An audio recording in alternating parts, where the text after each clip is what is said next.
আল্লাহ নবী রাহমাতুল লিল আলামিন বলেন, রে পৃথিবীর মানুষেরা তোমরা জানিয়ে রাখো, আমি মহান আল্লাহ রাব্বুল আলামিন দুনিয়ার মধ্যে তোমাদেরকে ছেড়ে দিলাম। কার আমল বেশি ভালো, কার আমল বেশি সুন্দর, কার আমল বেশি শ্রেষ্ঠ? দুনিয়ার মানুষেরা রে, তোমরা যখন দুনিয়া ছেড়ে অন্ধকার কবরে চলে আসবি, চলে আসার পরে তোমাদের প্রত্যেকে 3টা করে প্রশ্ন করা হবে। আর এই প্রশ্নের জবাবগুলি যখন দিতে পারবি, আকাশ থেকে ঘোষণা আসবে, আফরিসুহু মিনাল জান্নাহ ওয়ালবিসুহু মিনাল জান্নাহ ওয়াফতাহু লাহু বাবান ইলাল জান্নাহ।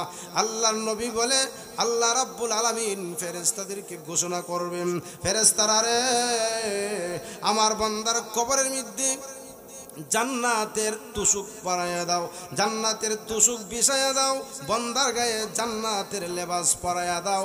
আর বান্দার সমস্ত দরজাগুলি, জান্নাতের সমস্ত দরজাগুলি আমার বান্দার জন্য খুলে দাও।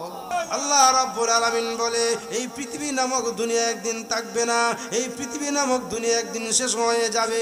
তুমিও থাকবে না, তোমার সম্পদও থাকবে না, তোমার ব্যাংক ব্যালেন্স থাকবে না, বাড়িঘর থাকবে না, নদী নালা সমুদ্র কালবিল যা আছে, আটলান্টিক মহাসাগর সহ সব কিছু ধ্বংস হয়ে যাবে। পৃথিবীর মানুষেরা, এর আগে আগে আমি মহান আল্লাহ রাব্বুল আলামিন তোমাদেরকে বুঝাইয়া দেই, দুনিয়াটা হলো একটা ধোঁকা।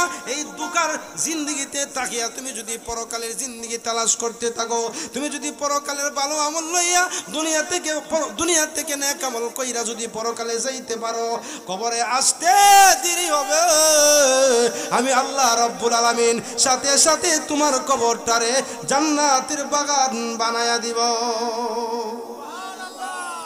এখান থেকে আমাদের শিক্ষা, আমাদের সবক, যে মানুষ আসলে দুনিয়া যে আসছে, এই দুনিয়ায় আসলে চিরস্থায়ী ঠিকানা নয়। দুনিয়াটা হলো একটা ক্ষণস্থায়ী জিন্দেগি, ক্ষণস্থায়ী জায়গা। দুনিয়াটা আসলে একটা দুকা এবং তামসার জায়গা ছাড়া আর কিছুই না। এই জন্য আমরা দুনিয়াতে যে আসছি, এই দুনিয়া ছেড়ে আবার অন্ধকার কবরে চলে যাইতে হবে। তবে দুনিয়াতে থাকা অবস্থায় কি আমল লয়া কবরে যাব, কোন সামানা লয়া অন্ধকার কবরে যাব, সেই জিনিসটুকু হইল আমাদের লক্ষ্য এবং উদ্দেশ্য। আল্লাহ রাব্বুল আলামিন বলেন, 2টা জিনিস যারা অর্জন করবে, 2টা জিনিস যারা অর্জন করবে এবং নিজের জিন্দেগিতে ফিট করবে, 2টা জিনিসের সমন্বয়ে আমি আল্লাহ রাব্বুল আলামিন আমার বান্দা এবং বান্দীদেরকে এমন একটি জান্নাতের ঘোষণা করব, এমন একটি জান্নাতের মেহমান বানাবো, যেই জান্নাতটা একদম পিওর। 7টা জাহান্নাম আল্লাহ বানাইলেন, 8টা জান্নাত আল্লাহ বানাইলেন, কিন্তু 8টা জান্নাতের মধ্য থেকে সবচাইতে যে উত্তম, সবচাইতে আলা দরজার যে জান্নাতটা আছে, সবচাইতে দামি যে জান্নাতটা আছে, এই জান্নাতটা আমি আমার বান্দাদেরকে দান করব। জোরে কোন সুবহানাল্লাহ। তাহলে এত সুন্দর, এত বড় জান্নাত, 8টা চাইতে বড় এমন সুন্দর জান্নাত আল্লাহ রাব্বুল আলামিন তার নেককার বান্দা বান্দীদেরকে দান করবে 2টা জিনিসের বিনিময়, 2টা শর্তের বিনিময়। 1 নাম্বার হলো ঈমান, 2 নাম্বার হলো নেক আমল। এই 2টা জিনিসের সমন্বয়ে আল্লাহ রাব্বুল আলামিন প্রত্যেকটা বান্দা বান্দীদেরকে জান্নাত দিবে ঘোষণা করছে। এই জন্য কবর আমাদের সামনে আছে, এমন একটা পরিচিত আয়াত আপনাদের সামনে তিলাওয়াত করলাম, পাঠ করলাম, যে আয়াত কানা সকলেই জানে। মুরব্বী যারা আছেন তারাও পারে, যুবক যারা আছেন তারাও পারে, মাদ্রাসার ছাত্ররাও পারে, বাড়িতে যারা মহিলারা আছেন তারাও পারে। যে আয়াত হইল আয়াত শরীফটা আমরা মরার দোয়া হিসাবে আমরা ওগুলো পড়ি, যে কুল্লু নাফসিন যায়কাতুল মাউত সুম্মা ইলাইনা তুরজাউন। দুনিয়াতে আসা, দুনিয়াতে আমরা আসছি আর দুনিয়া থেকে চলে যাইতে হবে, এই কথাটা সকলেই জানে। জানার পরেও নামাজ পড়তে মসজিদ হয় না, এমন মানুষ আসেনি? অভাব নাই। নামাজ পড়তে ভালো লাগে না, কিন্তু আমাদের মাহফিলের উত্তর সাইডে গিয়া দেখবেন একটা মেলা হইতেছে। এই মেলার মধ্যে ওয়াজের মধ্যে যেই মানুষ আছে, মসজিদের মধ্যে যেই মানুষ আছে, এর চাইতে 6 গুণ ডবল মানুষ এই মাহফিলের ভিতরে ঘুরতেছে। তাহলে মানুষ নেক কাজ করতে ভালো লাগে না। মানুষ দুনিয়ার মানুষগুলা আরামায়েশে আনন্দ উল্লাস করতে, নাজায়েজ কাজে হারাম কাজে ঘুরতে এদের ভালো লাগে, আর এই ভালো লাগাটাই জাহান্নামে যাওয়ার কারণ। অথচ আল্লাহর নবী রাহমাতুল্লিল আলামিন বলেন, কোন একটা ইমানদার যখন পৃথিবী থেকে বিদায় হয়, আর এই বিদায় হয়ে যাওয়ার পরে আল্লাহ রাব্বুল আলামিনের আসমান এবং জমিন ওই বান্দাদের জন্য কাঁদতে থাকে, ক্রন্দন করতে থাকে, আফসোস করতে থাকে। আহারে, আল্লাহর প্রিয় একটা বান্দা ছিল, আল্লাহর মাহবুব বান্দা ছিল, আল্লাহর মুমিন বান্দাবান্দি ছিল, তারা দুনিয়াতে তাকিয়া 5 ওয়াক্ত নামাজ পড়তো, কোরআন তিলাওয়াত করতো, জিকির করতো, সর্বহালাতে সব সময় সদা সর্বদা আল্লাহর জিকিরে ফিকিরে লিপ্ত থাকতো। এই সমস্ত মানুষগুলি আজকে পৃথিবী থেকে বিদায় হয়ে গেছে। এই সমস্ত মানুষের জন্য আফসোস করে আল্লাহর তৈরি আসমান এবং জমিন কাঁদতে থাকে। জোরে কোন সুবহানাল্লাহ। তাহলে আসুন যে আয়াতে কারিমা তেলাওয়াত করেছি, এই আয়াতে কারিমার ভিতরে মহান আল্লাহ রাব্বুল আলামিন বলেন, প্রাণী বলতে মৃত্যুর স্বাদ গ্রহণ করতে হবে। যার ভিতরে প্রাণ আছে মৃত্যুর স্বাদ গ্রহণ করতে হবে। আল্লাহ আমাদেরকে প্রাণ দিছে, অন্তর দিছে, হৃদয় দিছে, কিন্তু সব কিছু দেওয়ার পরেও আল্লাহ শিখাইয়া দিলেন, আল্লাহ বুঝাইয়া দিলেন, আল্লাহ জানাইয়া দিলেন যে রিটার্ন টিকিট কিন্তু আমি আল্লাহ দিয়া দিছি। দুনিয়াতে যাচ্ছ যাও, আবার আসার টিকিটটাও কিন্তু আমি আল্লাহ দিয়া দিছি। কিন্তু এর পিছনে কারণ, একমাত্র কারণ হলো ঈমান আর আমল নিয়ে যদি কবরে আসতে পারো, কবরটার সাথে সাথে জান্নাতের বাগান হবে। জোরে কোন সুবহানাল্লাহ। এজন্য আল্লাহ রাব্বুল আলামিন অন্য এক আয়াতে কারিমার ভিতরে বলে, তোমরা কি মনে করছো যে আমি তোমাদেরকে এমনি আমি আল্লাহ দুনিয়াতে পাঠাইছি? আল্লাহ বলে, না, তোমাদেরকে এমনিতেই আমি আল্লাহ দুনিয়াতে পাঠাই নাই, তোমাদেরকে শর্ত সাপেক্ষে পাঠাইলাম। কেন পাঠাইলাম? আমার গোলামি করবা, আমার ইবাদত করবা, আমার দাসত্ব করবা, আমার গোলামি করার জন্য আমি আল্লাহ রাব্বুল আলামিন তোমাদেরকে পাঠাইলাম। আল্লাহ এক আয়াতে বলেন, আফাহাসিবতুম আন্নামা খালাকনাকুম আবাসা ওয়া আন্নাকুম ইলাইনা লা তুরজাউন। আল্লাহ রাব্বুল আলামিন বলে, তোমরা কি ধারণা করেছো, তোমরা কি মনে করেছো যে আমি আল্লাহ রাব্বুল আলামিন তোমাদেরকে অযথা নিষ্প্রয়োজনে আমি আল্লাহ তোমাদেরকে পাঠাইলাম? আর তোমরা একথাটাও মনে করছো যে আমার কাছে ফিরে আসতে হবে না? আল্লাহ কো, না, অবশ্যই ফিরে আসতে হবে। আর অনর্থক তোমাদেরকে আমি আল্লাহ বানাইছি না, একমাত্র আমি আল্লাহর গোলামি, একমাত্র আমি আল্লাহর দাসত্ব, একমাত্র আমি আল্লাহর ইবাদতের জন্য তোমাদেরকে পাঠাইলাম। জোরে কোন সুবহানাল্লাহ। এজন্য আল্লাহ রাব্বুল আলামিন বলেন অন্য এক আয়াতে, আইনামা তাকুনু ইদরিকুমুল মাউত ওয়ালাউ কুনতুম ফি বুরুজিম মুশাইয়াদা। আল্লাহ রাব্বুল আলামিন বলেন, তোমরা যেখানেই থাকো না কেন, যেই জায়গাতেই তোমরা থাকো না কেন, পৃথিবীর যেই কোনো প্রান্তে তোমরা অবস্থান করো না কেন, কিন্তু আমি আল্লাহ রাব্বুল আলামিন এমন একটা ব্যবস্থা আমি আল্লাহ করে দিলাম, সীসাগলিত, চতুর্দিকে সীসাগলিত, সীসা দিয়া যদি তুমি একটা ঘর নির্মাণ করো, আর এই ঘরটার চতুর্দিকে দিয়া যদি দরজা জানালা সব কিছু বন্ধ করে রাখো, এরপরেও আমি আল্লাহ রাব্বুল আলামিন আজরাইলকে যখন পাঠাবো, সাথে সাথে গলা চিভাদা ধইরা তোমার লয়ে আইব। জোরে কোন ঠিক কিনা? এই জন্য দুনিয়াটা আসলে একটা দুকা, একটা প্রতারণা, এছাড়া আর কিছুই না।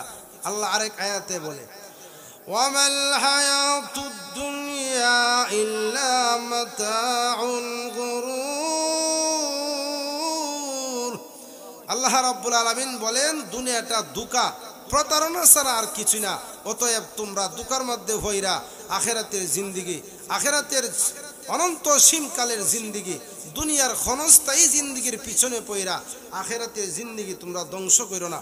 এজন্য আমি আল্লাহ বলে দিলাম, তোমরা আমি আল্লাহর ইবাদত করো, আমি আল্লাহর গোলামি করো, এরপরে যদি কবরে আসতে পারো, কবরটারে আমি আল্লাহ এমন সুন্দর জান্নাতের বাগান করে দিব, যেই জান্নাত তুমি দুনিয়াতে থাকা অবস্থায় তোমার চক্ষু কোনোদিন দেখে নাই, যেই জান্নাতের যেই জান্নাতের কথাটা অন্তর দিয়া জিন্দেগিতে কল্পনাও করতে পারো নাই, এমন ভাবে আমি আল্লাহ তোমার কবরটারে সাজায়া দিব।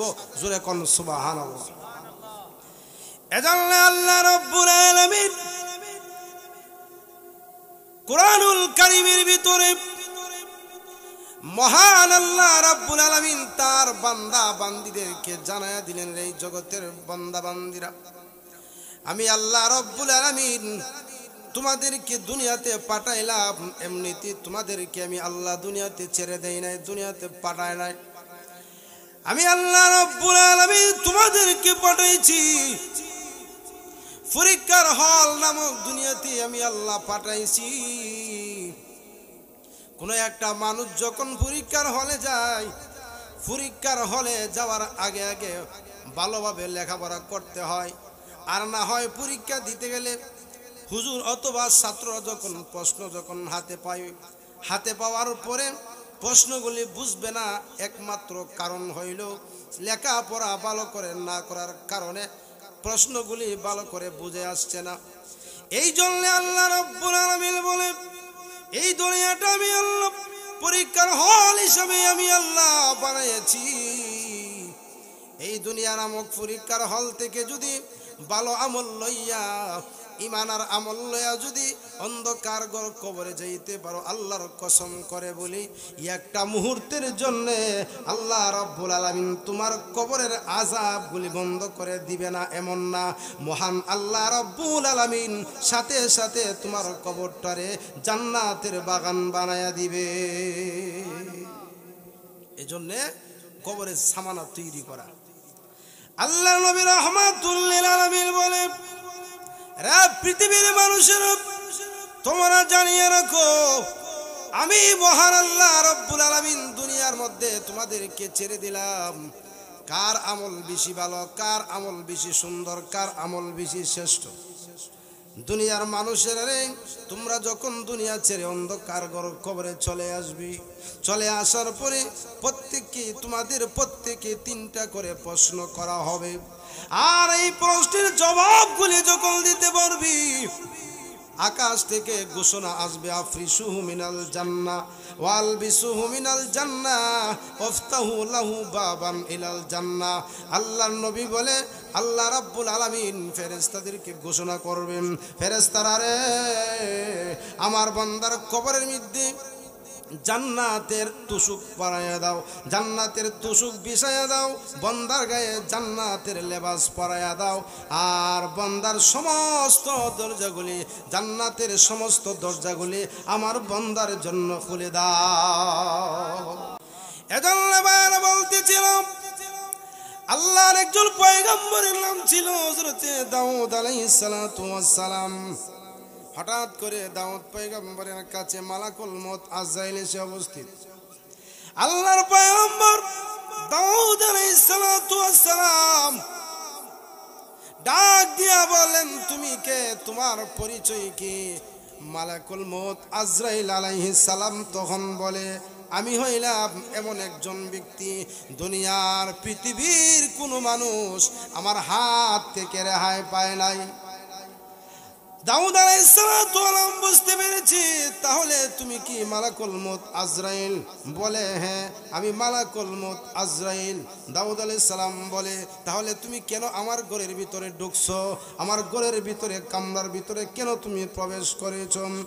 এমনি দাউদ আলাইহিস সালাতু ওয়াস সালাম এই কথা বলার পরে মালাকুল মউত আজরাইল আলাইহিস সালাম তখন বলে, আপনাকে নেওয়ার জন্য আমি এসেছি। দাউদ পয়গম্বর তখন বলে, আমি তো দুনিয়া থেকে বিদায় হওয়ার জন্য মোটেও প্রস্তুত না। কেন প্রস্তুত না? দাউদ আলাইহিস সালাতু ওয়াস সালাম এই কথা বলার পরে মালাকুল মউত আজরাইল আলাইহিস সালাম তখন বলে, রে আল্লাহর পয়গম্বর, আপনার প্রতিবেশীরা কোথায়? তারা তো পৃথিবী থেকে বিদায় হয়ে গেছে। আপনার আত্মীয় স্বজনেরা কোথায়? তারা তো পৃথিবী থেকে বিদায় হয়ে গেছে। আপনার দাদা দাদারা কোথায়? তারা তো পৃথিবী থেকে বিদায় হয়ে গেছে। এমনি মালাকুল মউত আজরাইল আলাইহিস সালাতু ওয়াস সালাম ডাক দিয়া বলেন, হে আল্লাহর পয়গম্বর দাউদ নবী, তাহলে এদের কাছ থেকে তুমি তো শিক্ষা গ্রহণ করা উচিত ছিল যে মৃত্যুটা এমনই হঠাৎ করে পৃথিবী থেকে বিদায় হওয়া লাগে। জোরে কোন ঠিক কিনা? কিন্তু আল্লাহর পয়গম্বর দাউদ আলাইহিস সালাতু ওয়াস সালাম বলে, মালাকুল মউত আজরাইল, তুমি যে আমাকে নেওয়ার জন্য এসেছো, আমি তো মোটেও যাওয়ার জন্য প্রস্তুত নয়। এমনি মালাকুল মউত আজরাইল আলাইহিস সালাতু ওয়াস সালাম তখন বলে, আপনি কি আল্লাহর বিধান ভুলে গেছেন? আপনি কি আল্লাহর কথা ভুলে গিয়েছেন? আল্লাহর পয়গম্বর দাউদ আলাইহিস সালাম তখন বলে, আল্লাহর কি বিধান? তখন মালাকুল মউত আজরাইল বলে, লিকুল্লি উম্মাতিন আজাল ফাইযা জাআ আজালুহুম ফালা ইস্তাখিরুনা সাআতাও ওয়ালা ইস্তাকদিমুন। আল্লাহ রাব্বুল আলামিন বলে, প্রত্যেকটা সম্প্রদায়ের জন্য এক একটা সময় এক একটা ওয়াদা নির্ধারণ করে রাখা হয়েছে। কোন মানুষটা কোন সময় পৃথিবী থেকে বিদায় হবে, কোন মানুষটা কোন জায়গায় পৃথিবী থেকে বিদায় হবে, কোন মানুষটা গাড়ির চাকার তলে পড়ে অ্যাক্সিডেন্টরত অবস্থায় পৃথিবী থেকে বিদায় হবে, কোন মানুষটা নৌকা অ্যাক্সিডেন্ট করে পানিতে ডুবে মারা যাবে, কোন মানুষটা মসজিদে নামাজ পড়তে আইসা মারা যাবে, কোন মানুষটা বিপদের সম্মুখীন হয়ে মারা যাবে, কোন মানুষটা হেলিকপ্টার অ্যাক্সিডেন্ট করে মারা যাবে। রে পৃথিবীর মানুষেরা জানিয়া রাখ, আমি আল্লাহ রাব্বুল আলামিন প্রত্যেকটা মানুষের জন্য এক একটা ওয়াদা নির্ধারণ করে রেখেছি, এক একটা সময় নির্ধারণ করে রেখেছি। কিন্তু মালাকুল মউত আজরাইল আলাইহিস সালাম যখন তোমার সামনে আসে উপস্থিত হয়ে যাবে, তোমার পৃথিবীর জিন্দেগি পৃথিবীর জীবন যখন শেষ হয়ে যাবে, একটা সেকেন্ডের জন্য তোমার হায়াত আগায়া দেওয়া হবে না, বাড়াইয়া দেওয়া হবে না। একটা সেকেন্ডের জন্য তোমার হায়াত পিছায়া দেওয়া হবে না। জোরে কোন ঠিক কিনা? তাহলে মরার জন্য প্রস্তুত গ্রহণ করতে হবে কি হবে না? আর জোরে খান। আল্লাহ নবীর কন্যা হযরতে ফাতেমা রাদিয়াল্লাহু আনহা পৃথিবী থেকে বিদায় হয়ে যাবেন।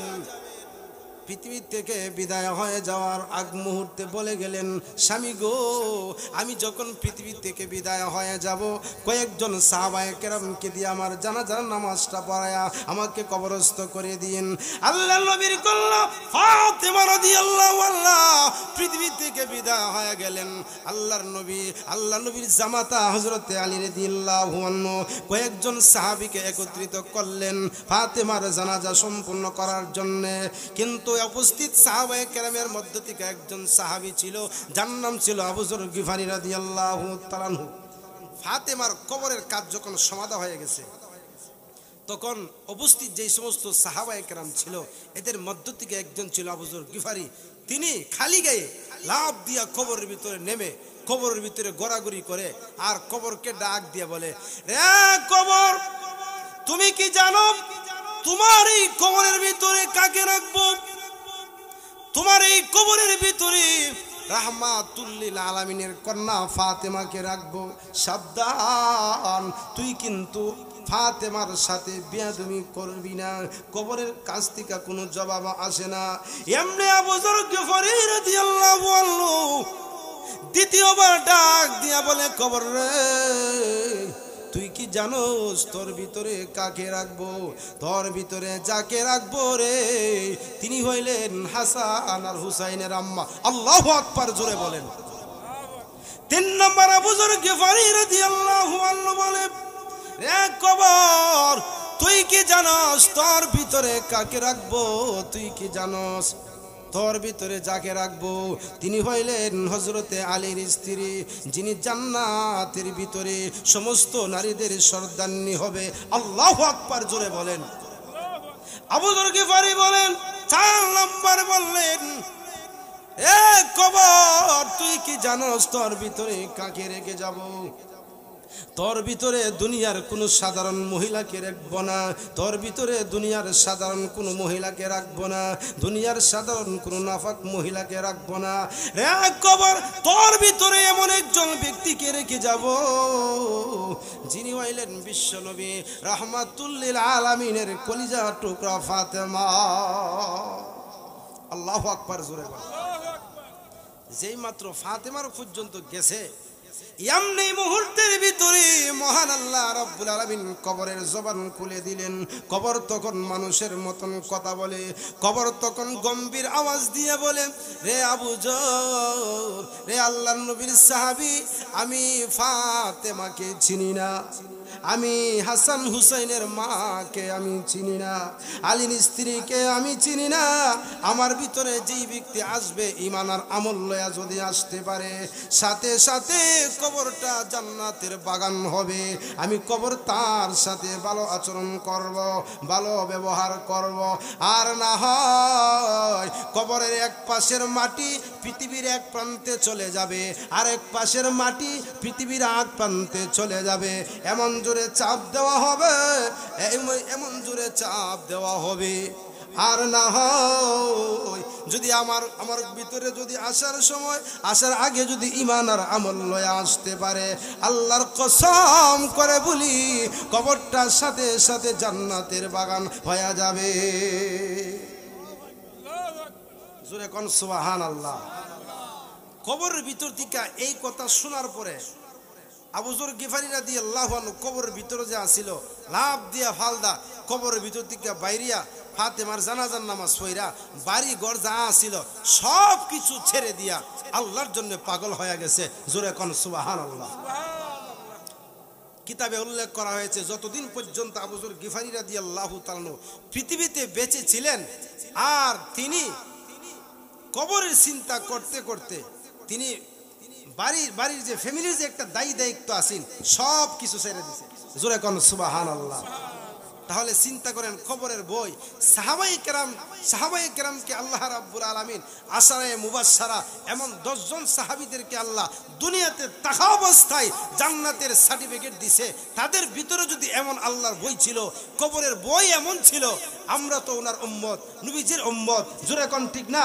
শ্রেষ্ঠ নবীর শ্রেষ্ঠ উম্মত হিসাবে, শ্রেষ্ঠ নবীর শ্রেষ্ঠ উম্মত হিসাবে, দামি উম্মত হিসাবে আমরা কতটুকু আমল করার দরকার ছিল? জোরে কোন ঠিক না? এজন্য আল্লাহর হাবিব রাহমাতুল লিল আলামিন বলেন, যেই দিন তোমার পৃথিবী থেকে বিদায় হয়ে যাওয়া লাগবে, দুনিয়া নামক পরীক্ষার হল মৃত্যুর আঘাতে ভেঙে তছনছ হয়ে যাবে।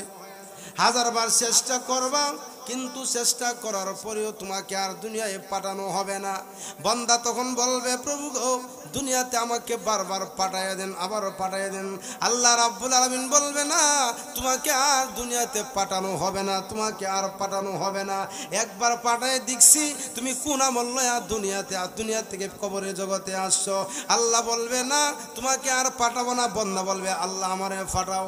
আল্লাহকে বাটফারির আর জায়গা নাই, তোমার খুব ভালো করে শুনছি, তুমি যে বাটফালির দাদা, তোমার খুব ভালো করে শুনছি, একবার ভাড়াই দেখছি তুমি যে কি আমল লয়ে আইছো। তখন মালের হিসাব দেও।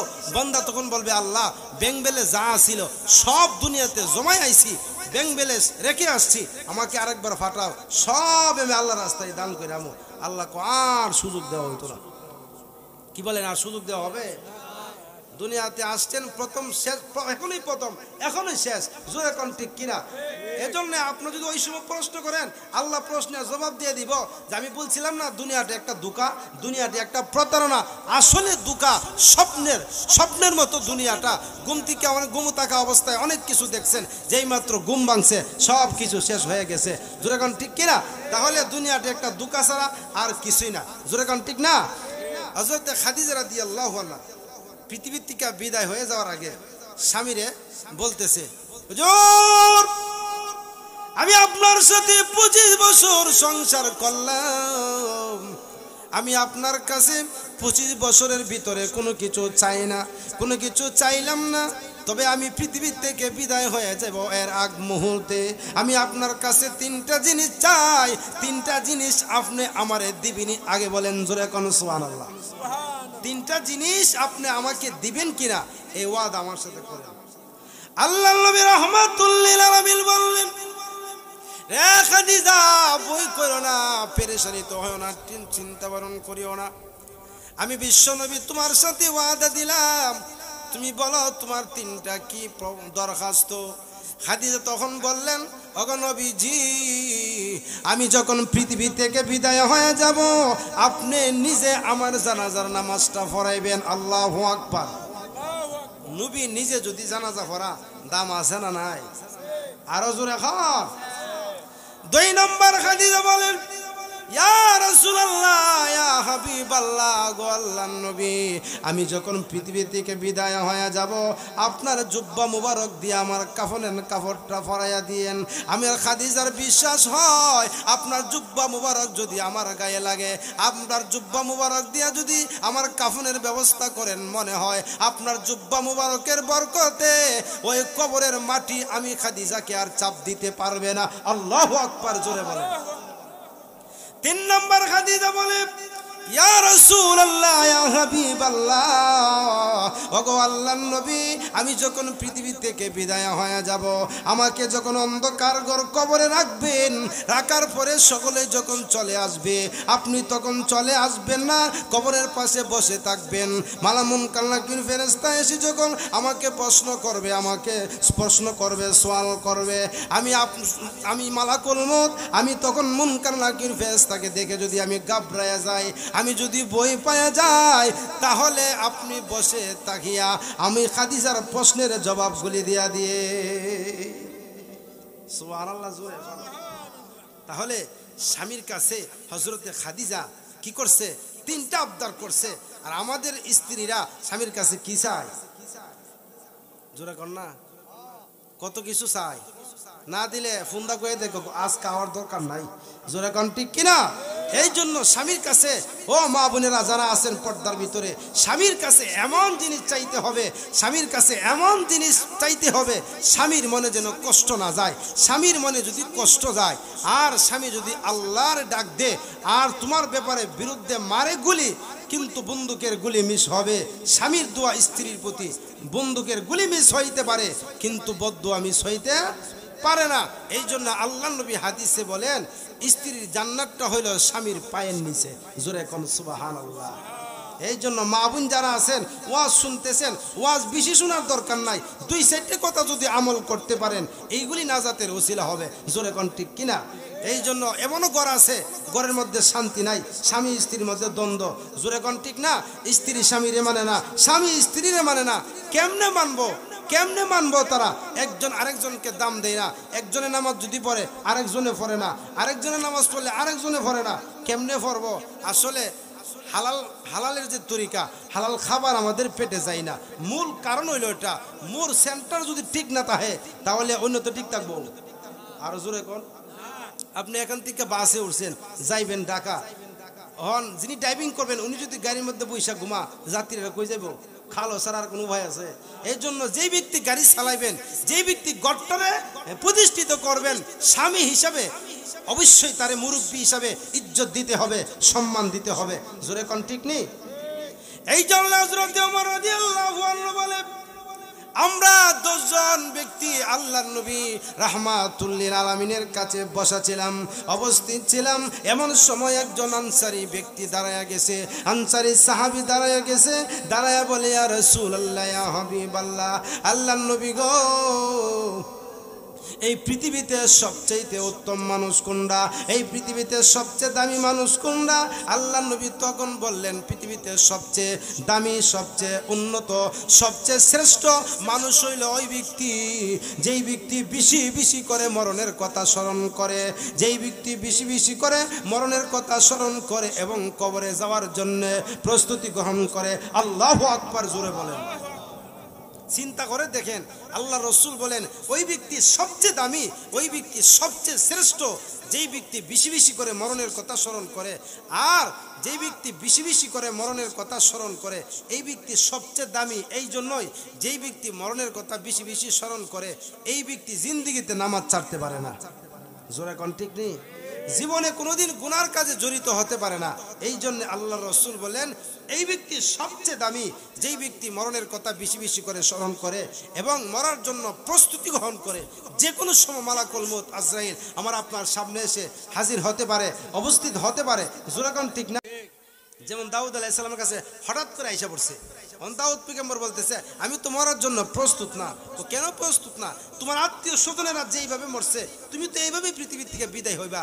আল্লাহ কয় একটা সেকেন্ডের জন্য আমি আল্লাহ হায়াত দেব না, একটা সেকেন্ডের জন্য হায়াত কমায়া দেওয়া হবে না।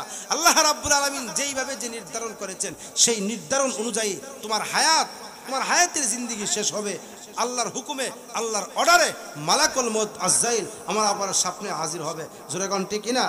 যখন লা ইলাহা ইল্লাল্লাহ, লা ইলাহা ইল্লাল্লাহ, লা ইলাহা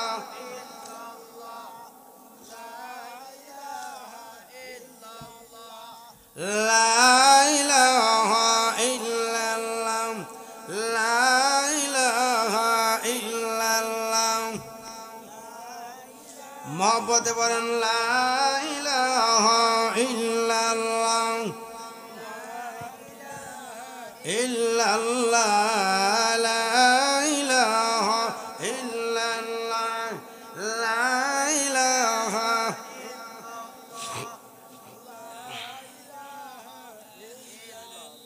লা ইলাহা ইল্লাল্লাহ মুহাম্মাদুর রাসূলুল্লাহ সাল্লাল্লাহু আলাইহি ওয়াসাল্লাম। ভাইয়ারা আমার বলতেছিলাম মরণ এই পৃথিবী থেকে একদিন চলে যাইতে হবে। মৃত্যু নামক পরীক্ষার আঘাতে, মৃত্যু নামক দুনিয়ার ধ্বংসে যেদিন হয়ে যাবে, এই মৃত্যুর কারাগাত পরে যেদিন দুনিয়া থেকে বিদায় হয়ে যাবে, অন্ধকার কবরের প্যাসেঞ্জার হয়ে যাবে। আল্লাহর এক পয়গম্বরের নাম ছিল হযরতে সুলাইমান আলাইহিস সালাম, যাকে মহান আল্লাহ অর্ধ পৃথিবীর বাদশা বানিয়েছিলেন। সুলাইমান আলাইহিস সালাতু ওয়াস সালাম বাইতুল মাকদিসের কাজ জিন জাতির মাধ্যমে চালাইতেছেন। হঠাৎ করে মালাকুল মউত এসে বললেন, রে আল্লাহর পয়গম্বর সুলাইমান, তোমার কাছে আমি আজরাইল হাজির হইলাম। আমি আজরাইল অবস্থিত হয়েছি। সুলাইমান আলাইহিস সালাম বলে, রে ভাই আজরাইল কেন অবস্থিত হয়েছো, কেন হাজির হয়েছো? মালাকুল মউত আজরাইল এই কথা বলার পরে আল্লাহর পয়গম্বর সুলাইমান আলাইহিস সালাম তখন বলে, আমাকে তুমি নেওয়ার জন্য এসেছো? বলে, হ্যাঁ, তুমি যে নেওয়ার জন্য আসছো, এই যে মসজিদ দেখতেছো মসজিদুল আকসা, এই মসজিদুল আকসার কাজ আমি জিন জাতির মাধ্যমে করাইতেছি। একটু সময় আমারে দেও, আমি কাজটা সম্পূর্ণ করি। জোরে কোন আল্লাহু আকবার। কিন্তু মালাকুল মউত আজরাইল বলে, না, তোমাকে একটা সেকেন্ডের জন্য সময় দেওয়া হবে না। মালাকুল মউত এই কথা বলার পরে আল্লাহর পয়গম্বর সুলাইমান আলাইহিস সালাম তখন বলে, তাহলে এই মসজিদের হিসাব কিতাব আমি সুলাইমান পয়গম্বরের হাতে, আমার একটু সময় দাও, হিসাবের খাতাটা আমি অপর একজন ভাইয়ের কাছে দিয়ে আসি। জোরে কোন আল্লাহু আকবার। মালাকুল মউত আজরাইল বলে, না, একটা সেকেন্ডের জন্য সময় দেওয়া হবে না। আর সুলাইমান আলাইহিস সালাতু ওয়াস সালাম তখন বলে, তাহলে আমি দাঁড়ায় আছি, বসার একটু টাইম দেও। না না, দাঁড়ানো থেকে বসার টাইম তোমাকে দেওয়া হবে না। এই অবস্থায় মালাকুল মউত আজরাইল আল্লাহর পয়গম্বরের জান কবজ করে নিয়ে যায়। চিন্তা করেন, আল্লাহর পয়গম্বর অর্ধটা পৃথিবীর বাদশা হওয়ার পরেও সুলাইমান পয়গম্বরে মালাকুল মউত আজরাইল টাইম দিছিনি? আরো জোরে কর। আমার বোঝানোর উদ্দেশ্য হলো, যেদিন আমার সামনে, আমার আপনার সামনে মালাকুল মউত এসে হাজির হয়ে যাবে, আপনি যদি বলেন, ও ভাই মালাকুল মউত আজরাইল, আমার আব্বার 10 কের জমি আছে, 10 খানি বাড়ি আছে, 5টা বিল্ডিং আছে, 6টা গাড়ি আছে, 2টা পুকুর আছে, 6টা গরু আছে, তোমার নামে লিখা দিলাইলাম, 1 ঘন্টার সময় আমারে দেও। দিবনি? আর জোরে কন। না, আজরাইল বলে, না, আমি কাউকে সম দেই না, আমি কাউকে সম দেওয়ার অধিকারী না, আমি কাউকে সম দেওয়ার উপযুক্ত না। কারণ আল্লাহ রাব্বুল আলামিন আমাকে পাঠিয়েছে তোমার রূহটা বের করে নিয়ে যাওয়ার জন্য, তোমার জানটা খানদান করে নিয়ে যাওয়ার জন্য। আল্লাহ রাব্বুল আলামিন যেই সময় আমাকে পাঠাইছে আর তোমার দুনিয়ার হায়াত যেই সময় সে সময় এগিয়েছে, একটা সেকেন্ডের জন্য তোমার হায়াত বাড়াইয়া দেওয়া হবে না, একটা সেকেন্ডের জন্য তোমার হায়াত কমাইয়া দেওয়া হবে না। ঠিক এই মুহূর্তে মালাকুল মউত আমার স্বপ্নে এসে হাজির হয়ে যাবে। জোরে কোন সুবহানাল্লাহ। মালাকুল মউত আমার স্বপ্নে যখন আসবে, আপনি যত উজুহাত দেখান, কোন উজুহাত কি আর কাজে আসবো? আর জোরে কোন, একটা সেকেন্ডের জন্য যদি আপনাকে হায়াত না দেওয়া হয়, তাহলে এই দুনিয়ার জন্য কি করতেছেন? এই দুনিয়ার জন্য কি করতেছেন বলেন? দুনিয়ার জন্য যা করতেছেন সবগুলি ফাও। অথচ আল্লাহর পয়গম্বর বলেন, যা আপনি খাইলেন সেটা কাজে লাগলো, দেহের ভিতরে গেল। যা পরিধান করলেন, কাপড় কিনলেন, দামি দামি কাপড় পরলেন, সেটা কাজে লাগলো। যা দান করলেন সেটা কবরের জগতে গেল, পরকালের ব্যাংকে গেল, হাসরের মাঠে কাজে আসলো। জোরে কোন ঠিক কিনা? এছাড়া আর যা দুনিয়াতে আছেন, দেখেন বা না দেখেন, স্বর্ণ মুদ্রা, হীরামণি মুক্তা, যা কিছু দেখেন ব্যাংক ব্যালেন্স, সব কিছু ধোঁকা আর প্রতারণা ছাড়া আর কিছুই না। জোরে কোন ঠিক কিনা? এই জন্য আল্লাহ বলেন, এক সময় দুনিয়া ধ্বংস হয়ে যাবে, দুনিয়া সব কিছু শেষ হবে, ফানা হয়ে যাবে। আল্লাহ এক আয়াতে বলেন, আল্লাহ কি বলেন? এমন কথাটা আল্লাহ এইভাবে বলছেন যে দুনিয়াটা এক সময় ফানা হয়ে যাবে, একেবারে শেষ হয়ে যাবে, কিচ্ছু থাকবে না। তখন আপনি থাকবেন? আর জোরে কোন, কুল্লু মান আলাইহা ফান ওয়া ইয়াবকা ওয়াজহু রাব্বিকা যুল জালালি ওয়াল ইকরাম। আল্লাহ রাব্বুল আলামিন বলে, এই পৃথিবী নামক দুনিয়া একদিন থাকবে না, এই পৃথিবী নামক দুনিয়া একদিন শেষ হয়ে যাবে। তুমিও থাকবে না, তোমার সম্পদও থাকবে না, তোমার ব্যাংক ব্যালেন্স থাকবে না, বাড়িঘর থাকবে না, নদী নালা, সমুদ্র, খালবিল যা আছে, আটলান্টিক মহাসাগর সহ সব কিছু ধ্বংস হয়ে যাবে। পৃথিবীর মানুষেরা, এর আগে আমি মহান আল্লাহ রাব্বুল আলামিন তোমাদেরকে বুঝাইয়া দেই, দুনিয়াটা হলো একটা ধোঁকা।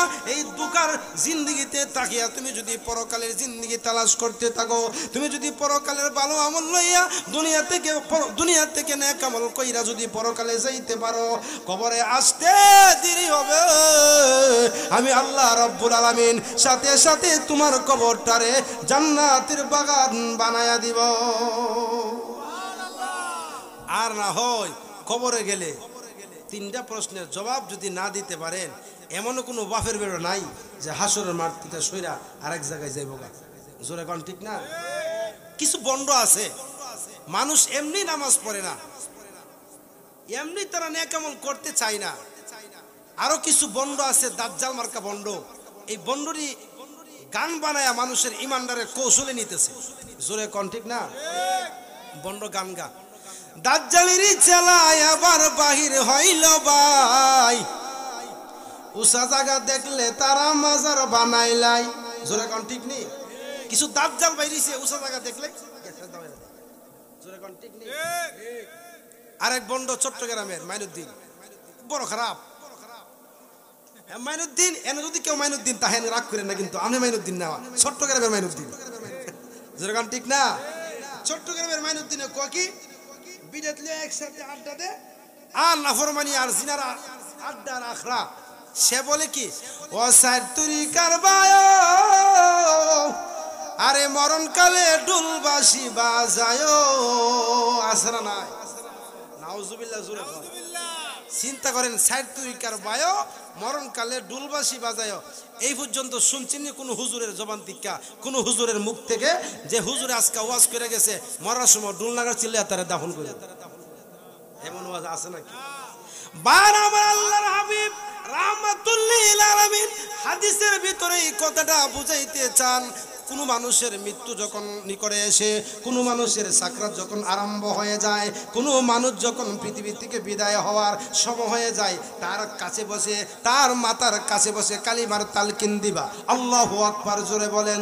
2 নম্বর আল্লাহর নবী বলে, যদি তার বাড়ির ভিতরে কোনো মানুষ সূরা ইয়াসিন তিলাওয়াত করতে পারে, আল্লাহর কোরআন তিলাওয়াত করতে পারে, তার মাতার কাছে বসে বসে আল্লাহর কোরআন তিলাওয়াত করবে। আল্লাহু আকবার জোরে বলেন। তাহলে ভাইয়ের আমার বোঝানোর উদ্দেশ্য হলো, যেই মানুষটা পৃথিবী থেকে বিদায় হবে, এই মানুষটা ঈমান আর আমল নিয়ে যখন কবরে যাবে, সাথে সাথে কবরটা জান্নাতের বাগান হবে। তার কবরের ভিতরে জান্নাতের বিছানা বিছায়া দেওয়া হবে, তার গায়ের মধ্যে জান্নাতের লেবাস পরাইয়া দেওয়া হবে। আল্লাহর নবী রাহমাতুল লিল আলামিন বলেন, আর তার কবরের সম্পর্ক বিশ্ব নবীর রওজার সাথে করে দেওয়া হবে। জোরে কোন আল্লাহু আকবার। এজন্য ভাইয়েরা, দুনিয়াতে নামক হায়াতের জিন্দেগি কোন দিন জানে শেষ হয়ে যা, কোন দিন জানে ফুরায়া যা, কোন দিন জানে শেষ হয়ে যা, কেউ বলতে পারে না। এশারের নামাজ পড়া রাত্রের বেলা বিছানায় ঘুমায়া গেছেন, আল্লাহুম্মা বিসমিকা আমুতু আহিয়া, আল্লাহর নাম বলে দোয়া পড়ে ঘুমায়া গেছেন, কিন্তু সকালবেলা এই যে ঘুম দিয়েছেন, সকালে অত মানুষ তোমাকে ডাকলো, কিন্তু তোমার ঘুম তো আর ভাঙে না। এই জন্য আল্লাহর নবী দোয়া শিক্ষা দিয়েছেন, তুমি ঘুমের দোয়া পরে যদি ঘুমাইতে পারো, আর যদি এশারের নামাজটা জামাতের সাথে পড়া তুমি যদি শয়ন করতে পারো, আল্লাহর রাসূল শিক্ষা দে, আল্লাহর নবী উম্মতদেরকে বলে দে, অর্ধেক রাত্র দাঁড়ায়া নফল নামাজ পড়লে যে সওয়াব হবে, এই সওয়াবগুলি আল্লাহ তোমাদের আমল নামায় দিয়া দিবে। আল্লাহ নবী রাহমাতুল লিল আলামিন বলেন, অর্ধেক রাত্র তোমার আমল নামায় ফেরেশতারা নফল নামাজের সওয়াবগুলি লিখলো, আর দ্বিতীয় অর্ধেক রাকাত হইল। যেই ব্যক্তি ঘুম থেকে উঠে ফজরের নামাজ জামাতের সাথে পড়ে ঘর থেকে বের হয়ে গেল, আল্লাহর নবী বলেন, সে সন্ধ্যা থেকে নিয়ে সকাল পর্যন্ত সে যেন আল্লাহর ইবাদত করতে করতে, নফল বন্দেগী করতে করতে সারা রাত্র কাটাইয়া দিল। আপনি তো সারা রাত ঘুমাইছেন, আপনি কি আসলে নফল নামাজ পড়ছেন? না, নফল নামাজ পড়ছেন না। তুমি যে আল্লাহর হুকুম, নবীর তরিকা তোমার ভিতরে ছিল, এই দুইটা জিনিস থাকার কারণে মাগরিব থেকে নিয়ে ফজর পর্যন্ত আল্লাহর নূরের তৈরি ফেরেশতারা সবগুলি সারা রাত্র বসে বসে দাঁড়ায়া দাঁড়ায়া তোমার নফল নামাজের সওয়াব লিখা দিয়ে দিছে। এজন্য ভাইয়েরা বলতেছিলাম, এখনো সময় আছে। হায়াতের জিন্দেগি কোন দিন জানে শেষ হয়ে যা, কেউ বলতে পারে না, কেউ বলতে পারে না, একমাত্র আল্লাহ রাব্বুল আলামিন ছাড়া আর কেউ বলতে পারে না।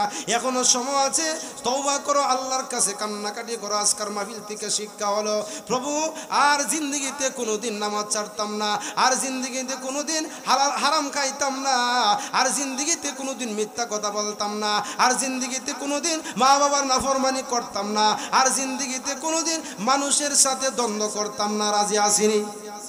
আরো জোরে খান। এজন্য পাঁচ ওয়াক্ত নামাজ পড়তে হবে।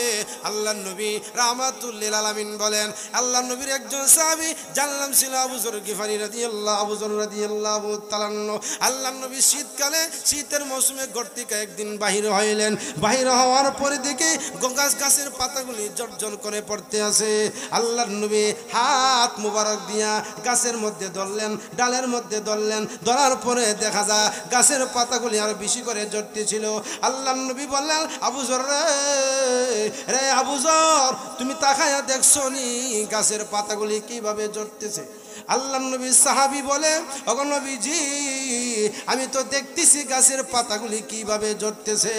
আল্লাহর নবী ডাক দিয়া গো, আমার কোন উম্মতে মুহাম্মদী যখন 5 ওয়াক্ত নামাজ পড়ে, আর 5 ওয়াক্ত নামাজ পড়ার কারণে আমি আল্লাহ রাব্বুল আলামিন বলে দিলাম, আমার বান্দার শরীর থেকে গাছের পাতার মতন গুনাহগুলি ঝরে পড়ে যায়। সুবহানাল্লাহ। আর জোরে খান। আল্লাহ নবীর আরেকজন সাহাবী যার নাম ছিল আবু হুরায়রা রাদিয়াল্লাহু আনহু, মশহুর সাহাবী, আল্লাহ নবীর প্রিয় একজন সাহাবী। এই সাহাবীকে আল্লাহ নবী ডাক দিয়ে বলে, সাহাবী রে, মনে করো তোমাদের বাড়ির সম্মুখে, মনে করো তোমাদের ঘরের সম্মুখে একটা গাড়া আছে, একটা নহর আছে। এই গাড়ার ভিতরে, এই নহরের ভিতরে যদি জৈনে কোনো একটা মানুষ 5 বার গোসল করে, তার শরীরে কোনো ময়লা থাকতে পারেনি। সাহাবায়ে কেরাম বললেন, ইয়া রাসূলুল্লাহ, ইয়া হাবিবাল্লাহ, গো আল্লাহর নবী, 5 বার কেন গোসল করবে? একবার গোসল করলেও তো তার শরীরে কোনো ময়লা থাকে না। জোরে কোন ঠিক কিনা? আল্লাহর নবী রাহমাতুল লিল আলামিন বুঝাইতে চায়, একবার গোসল করলে, 5 বার গোসল করলে যেমন তার শরীরে কোনো ময়লা থাকতে পারে না, আমার উম্মতে মুহাম্মাদির 5 ওয়াক্ত নামাজের উদাহরণ হলো এমন।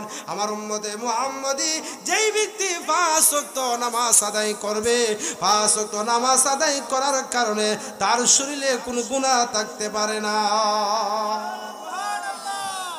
এই জন্য 5 ওয়াক্ত নামাজ পড়ার দরকার আসেনি? আরো জোরে কোন, 5 ওয়াক্ত নামাজ পড়তে হবে। এজন্য বাইরে বলতেছি, হাসরের মাঠ যেদিন কায়েম হয়ে যাবে, আপনার বাড়ি কটা আছে, আপনার গাড়ি কটা আছে, আপনার ব্যাংক ব্যালেন্স কয়টা আছে, কত লক্ষ টাকা আছে, কত কোটি টাকা আছে, কয় কের জমি আছে, এইগুলা প্রশ্ন করা হবে পরে। কিন্তু হাসরের মাঠ যেদিন কায়েম হয়ে যাবে, আল্লাহ রাব্বুল আলামিন সর্বপ্রথম নামাজের হিসাব নেবে। জোরে কোন ঠিক কিনা? এজন্য ভাইরা, হাসরের মাঠে যে নামাজের হিসাব নেওয়া হবে, আপনার নামাজের জিন্দেগি যদি ঠিক থাকে, আপনার নামাজের হিসাব যদি ঠিক থাকে, তাহলে সমস্ত আমলগুলি ঠিক থাকবে। আর নামাজের হিসাব যদি ওই দিন ঠিক না হয়, তাহলে সমস্ত আমলগুলি বরবাদ হয়ে যাবে।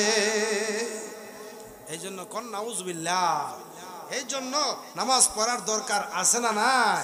আরো জোরে এখন নামাজ পড়বেন, বেশি বেশি করে জিকির করবেন, কবরের সামানা তৈরি করবেন। আল্লাহ রাব্বুল আলামিন আমাদের সকলকে সংক্ষিপ্ত কথার উপরে আমল করার তৌফিক দান করুক। সকলে বলে আমিন।